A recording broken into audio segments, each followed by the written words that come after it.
Hello ladies and gentlemen, the date is now 12th of January 2014 and I want to welcome you to the My Rebirth pre-start podcast. So, what exactly is this podcast?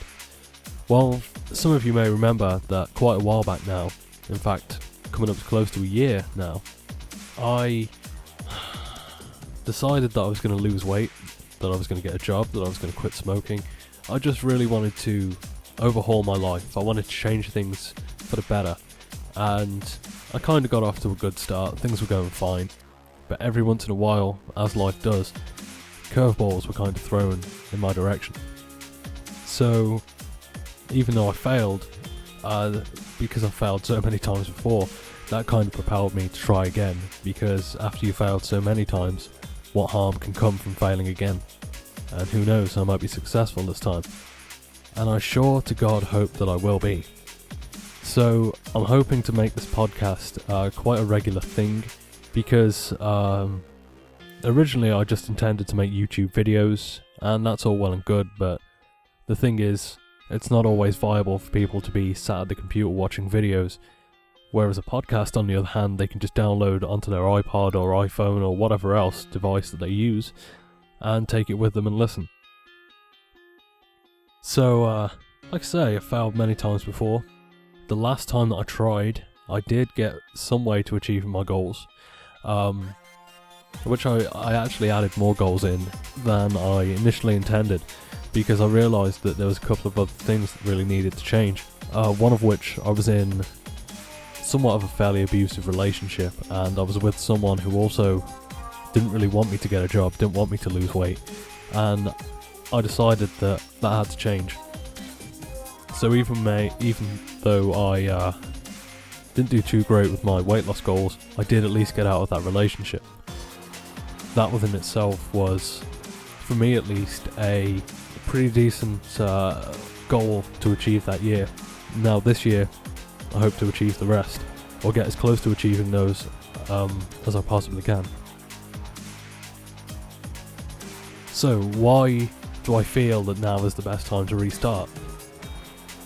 Well, basically, in 2016, I will have left school 10 years ago, and compared to a lot of other people I went to school with, I haven't really done too much with my life in comparison to what they have.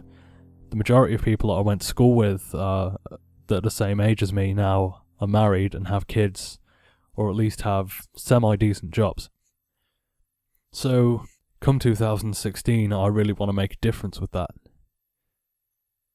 Basically, the other thing here as well, and this is quite a big thing for me, quite a few years ago I used to talk to someone online, and I got to know them quite well, and this is going to sound mushy, oh so mushy, but the reality is I ended up getting feelings for them, and they got feelings for me, and we started an online relationship. The downside to all this is I ended up losing my money. All of my money, quite unfortunately, which meant that I lost internet access, and anyone who's owns an email account with Hotmail or Outlook will know that if you leave that account unattended for so long, it actually deletes. So I lost their email addresses and everything else that was associated with them. Cut forward to nowadays, we have Facebook, and we've recently reconnected, and we're actually planning to meet up. And to me that's quite nerve-wracking, because fair enough, we get along through the internet and stuff, but how is she really going to feel for me in real life, especially with the situation that I'm in right now? So in time for us meeting up, I want to change that, but of course I'm also going to need a job, because Canada is a little far to walk, plus there's all the swimming involved and everything else, maybe even some hitchhiking. So money really is something that I need to come into this year, and I do intend to get that money. You know, I don't want her to see me the way that I am now, basically a fat slob with no job. So I want to change that, and I really want this relationship to go far. even though I know that there's going to be a lot of sacrifices that have to be made, and it's going to be a tough and long journey, but I just kind of feel that somehow, some way it's going to happen. And this is going to be just one of the best things that's ever happened to me in life. So, I guess the next thing to talk about really is why I failed before. And it's quite hard to put my finger on the exact reason, but I don't know, I think part of it comes down to motivation. But, like I say, I ended up getting a job. But the people I was working for weren't, they're a big company. I won't name any names. I don't want to get anyone into trouble. Especially me. But the company that I was working for weren't very well organised. When they took me on as a worker, I was constantly being told by them that, yeah, we've got loads of work coming up, you know, you're going to be with us for quite a while, things are going to go great. And I started off with them working in a warehouse, and it was coinciding with the time that the iPhone 5S and the iPhone 5C were getting released. And basically, they'd been messing me around before this point. I got the job with them coming up to a month before this, and recently before that I'd managed to get some government funding from the job centre, you know, here in the UK. So I got a little bit of money coming my way to get interview clothes and just general stuff like that. So this company was messing me around for like a month, and prior to me starting with them, I'm still having to go to various job centre courses. I'm having to go and sign on in order to get my money. And it got to the point where I got this job, and it would have been fraudulent for me to just go and try and claim more money off them. So I tried to do the honest thing, and as a result I got penalised for it. See, the way it works here in the UK is every 2 weeks they give you an appointment where you have to turn up at the place, show them what you've been doing to look for work, and they run it through the computer system, and you ultimately get a payment a few days later for a small amount of money to help you to get food and just general things to help you along to get work and live. And I've been quite busy up to that point because I care for my dad as well at the same time, so I didn't really get the chance to go and sign off with them until it came to my sign-on day, the day that I'm supposed to go down, show them what I've been doing to find work, and just basically get my money. So I went in there and I said to him, look, I need to sign off. And they said, okay, the phones are over there, go and phone this number. So I did. I had a conversation with the woman, everything seemed like it was going fine. But of course, because I'd had this job for quite a while before, I didn't really have any job search. But I wasn't going to claim money anyway, I was just trying to get out of the whole thing. Yet because I didn't show any job search and I didn't hand the form in at the desk, I ultimately received a letter through the door saying, okay, you've missed this appointment, your money has now been stopped for 6 months. You know, there's no way that you're going to be able to claim anymore. But I was thinking, well, that's pretty bad, but okay, I've got a job. That's the most important thing. I'm going to be working from now on, so it doesn't really matter. So this company finally gets me in, and they give me the night shift, which I'd asked for. And basically, we'd done like 4 hours of work, and they huddled us all up into the one area and said, we have no work for you. We've bought 55,000 phones that unfortunately no one can use because the paint's coming off and we can't sell them, so until we find something to do with these, we have no work for you. So after that point, they basically sent us just around various locations of the warehouse, just doing menial jobs for the next 4 hours. Got up the next day, was about to go to work, received a text message from the agency saying, night shift has been cancelled, you have no work. Well, part of the night shift has been cancelled, phone us for more information. So I tried on 5 or 6 different numbers for the agency and they didn't pick up on any. So I walked to the area where I work and they passed me back and forth between 13 different people before finally telling me, oh, you don't work here anymore. None of you do. Everyone's gone. So I got back in touch with the agency. I wasn't satisfied, you know, the job centre had just stopped paying me money. And they said to me, what other shifts can you work? So I told them I'd accept anything, because I was desperate for money at the time. And what they found me was a job in the same place, working to repair mobile phones. The downside, of course, is that it was minimum wage. But a job's a job, so I'd start at 5 a.m. till 1:30 in the afternoon. So the hours weren't too bad.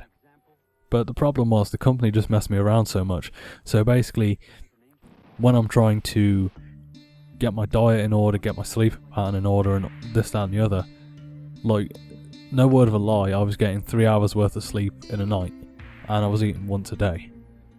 And my stress levels were through the roof, so quitting smoking wasn't exactly fantastic. Long story short, that company had me in the role for about a month before they started messing me around. Like, they would phone me up and say, oh, we've got a shift for you today, so be there. And while you're walking to the area, you get a text message saying, you know how we told you had a shift today? Well, you don't, it's gone. You don't have one. Come back tomorrow when you will be working. So you do that, and then they'd say, oh yeah, sorry, we got the wrong information, you don't have a shift today. And that's basically what I was going through, just back and forth. So here I am trying to get my diet sorted out. Well, I shouldn't say diet, but it's more of a life change. But either way, they were just messing me around so much. And ultimately over time it wore away at my confidence, it wore away at my motivation, and I just ended up stopping. But like I say, this time I have an incentive, I have more reason than ever, and I really plan to make this work. So, the next thing to talk about, what are my goals? Well, basically I just want to start out with simple things. Like, obviously I want to quit smoking, I want to get a job, I just want to learn, I want to grow. And weight-wise, I just have some small goals to start off with. I don't know my current weight just yet, but I'm going to put up some pictures, and I'm going to take my weight tomorrow. Weight-wise, my goals are initially to lose 5 pounds, move it up to 10, 15, 20, and just keep going as time progresses. I want to build stamina, you know, I don't want to be stuck in this body where I'm a smoker for life, and I just really desperately want change. But I suppose in the end, essentially all I'm after is balance, because nothing really seems in balance, and life is essentially that. So those are my goals, but well, my goals for now. But here's what I'm going to do differently this time. I want to be really consistent with DDP yoga, which is what I intend to use once again, because it's such an effective system and you feel great after doing it. I really want to build some core strength. I'm going to drink mainly water throughout the day. You know, even though I haven't technically started yet, I'm already working on reducing the amount of caffeine that I intake and stuff like that. I am a soda junkie, an energy drink junkie, and I just love sugar in general, so I need to cut that out completely, really. Because here's another thing.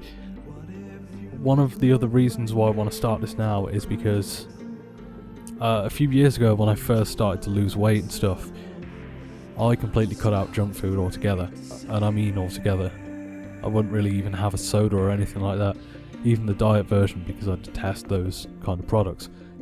The downside is, when I stopped doing it, my body absolutely hated whenever I put any form of junk food in.